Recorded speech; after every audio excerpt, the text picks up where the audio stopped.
کیونکہ وہ کوئی اور کر ہی نہیں سکتے کہ جو اللہ تعالیٰ کی طرف سے اس کے لیے متعین نہ کیا گیا ہو۔ لیکن انسان وہ واحد مخلوق ہے جس سے باقاعدہ سوال کیا جائے گا کہ تم نے فلاں کام کیوں کیا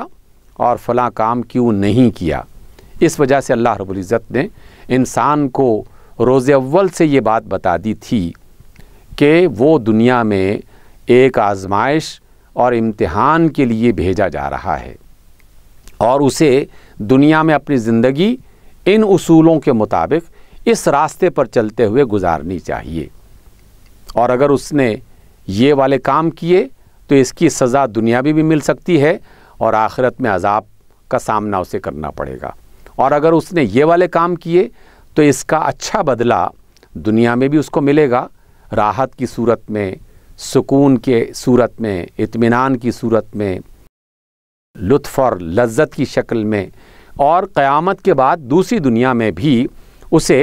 نعمت کے طور پر جنتوں کا وارث بنایا جائے گا، جنتوں کا حقدار بنایا جائے گا۔ یہ بات اسے سمجھا دی گئی ہے، اور پھر یہ فرمایا کہ اگر تم نے یہ فلاں فلاں کام کیے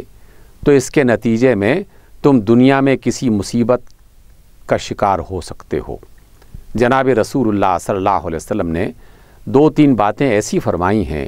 کہ جن کو ہمیں بطور خاص جاننا چاہیے اور اس پر غور کرنا چاہیے۔ آپ علیہ السلام نے فرمایا، اور یہ حدیث بالکل درست اور صحیح حدیث ہے اپنی روایت کے اعتبار سے، سند کے اعتبار سے، اور اپنے معنی کے اعتبار سے۔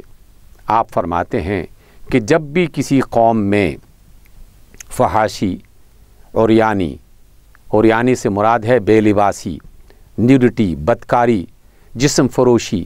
یہ کھلے بندوں عام ہونا شروع ہو جائے تو اللہ رب العزت اس قوم پر، اس گروہ پر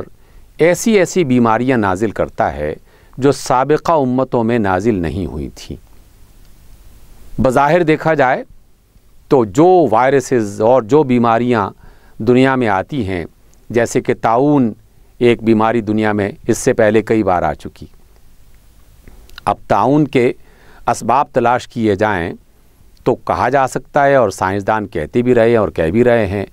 کہ یہ بیماری چوہوں کے اندر ایک خاص زخم کی وجہ سے یا کسی غلط چیز کو کھانے کی وجہ سے پیدا ہوتی ہے،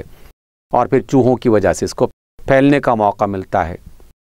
تو بظاہر طاعون کا ایک سبب یہ ہے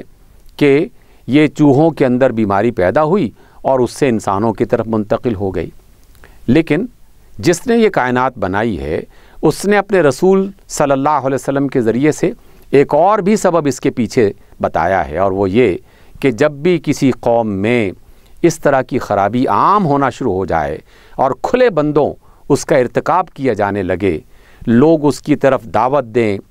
اور اس کو مشہور کرنے کے لیے مختلف طریقے اختیار کیے جانے لگیں، تو ایسی کھلم کھلا بے حیائی کو اللہ رب العزت پسند نہیں کرتا، اور پھر اس کے نتیجے میں اس قوم کو، اس معاشرے کو کسی نہ کسی بیماری میں مبتلا کر دیتا ہے، اور وہ بیماری بالآخر پھیلتے پھیلتے ان افراد اور ان قوموں تک بھی پہنچ جاتی ہے کہ جنہوں نے اس خرابی کو دیکھا اور منع کرنے کی، روکنے کی کوشش نہیں کی، اور پھر اس میں بعض اوقات کچھ اچھے افراد بھی اس میں شامل ہو جاتے ہیں اور وہ بھی اس کا شکار ہو جاتے ہیں۔ اس زمانے میں جس میں ہم جی رہے ہیں، آج کے دور میں ایڈز کی بیماری، اس کا سب سے بنیادی اور مرکزی سبب جو ہے وہ یہی بدکاری اور بے حیائی ہے، جس کو کھلے عام کرنے میں لوگوں نے، اداروں نے اپنا کردار ادا کیا۔ آپ میڈیا کی دنیا میں دیکھیں،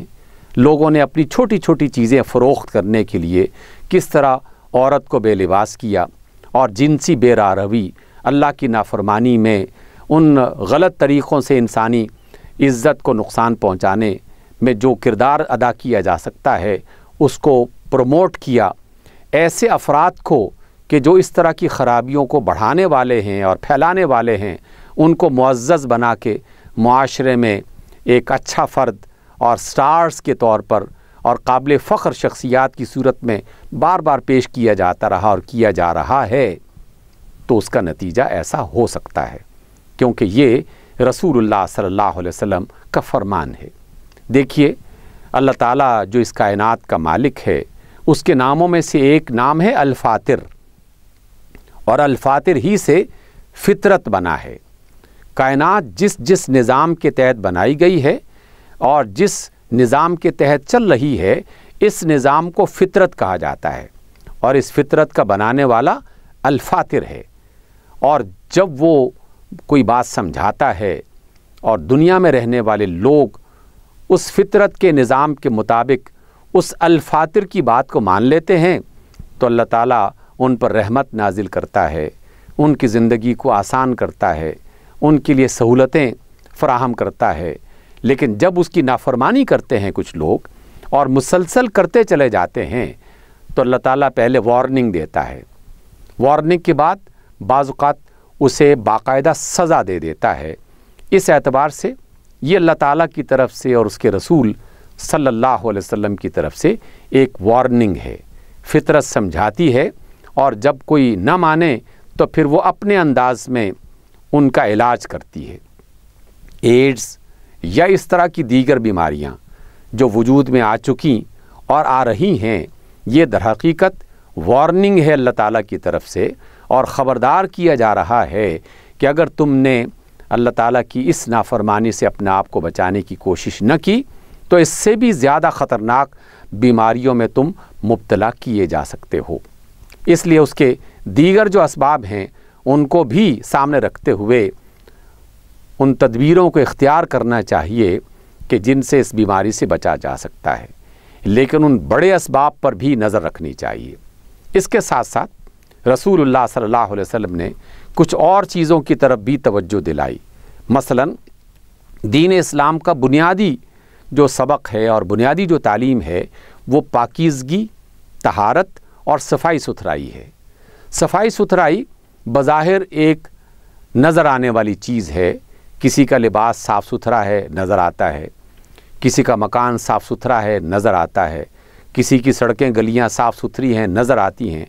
لیکن ایک صاف ستھری نظر آنے والی چیز کو بھی ہم پاکیزہ بعض اوقات نہیں کہہ پاتے، اس لیے کہ پاکیزگی اس سے بھی زیادہ آگے بڑھ کر اس کو مزید بہتر انداز میں صاف کرنے کا ایک اہتمام ہے۔ اس لیے ایک مومن پاکیزہ ہوتا ہے، وہ باقاعدہ غسل کا اہتمام کرتا ہے، اپنے جسم کو پاک رکھنے کی کوشش کرتا ہے۔ اس کے باوجود جب بھی وہ کبھی نماز پڑھنے کا ارادہ کرتا ہے تو اس کا لباس پاک تھا، اس کا بدن پاک تھا، لیکن اس کے باوجود وہ مزید وضو کرتا ہے۔ گویا کہ پاکیزگی اور طہارت کے ساتھ ساتھ اس نے مزید پاکیزگی اور صفائی کا اہتمام کرنے کے لیے وضو باقاعدہ اختیار کیا۔ وضو میں وہ اپنے ہاتھ بھی دھوتا ہے، اپنا ناک بھی صاف کرتا ہے، اپنا منہ بھی صاف کرتا ہے، اپنا پورا چہرہ بھی دھوتا ہے، اپنے پاؤں بھی دھوتا ہے۔ ان تمام چیزوں کا اہتمام آخر کس بات کی علامت ہے؟ اس بات کی علامت ہے کہ دین اسلام انسان کو پاکیزہ انسان بنانا چاہتا ہے، صاف ستھرا انسان بنانا چاہتا ہے۔ پھر اسی طریقے سے اللہ کے رسول صلی اللہ علیہ وسلم نے اس بات کی تعلیم دی کہ جس جگہ پہ تم رہو اس جگہ کو پاک صاف رکھو، جس گلی بازار میں سے تم گزرو تو تمہاری گلیاں، تمہارے بازار، تمہارے رستے وہ صاف ستھرے ہونے چاہیے۔ آپ علیہ السلام نے فرمایا کہ راستے کا حق ادا کرو۔ اصحاب رسول نے فرمایا کہ یا رسول اللہ راستے کا حق کیا ہے؟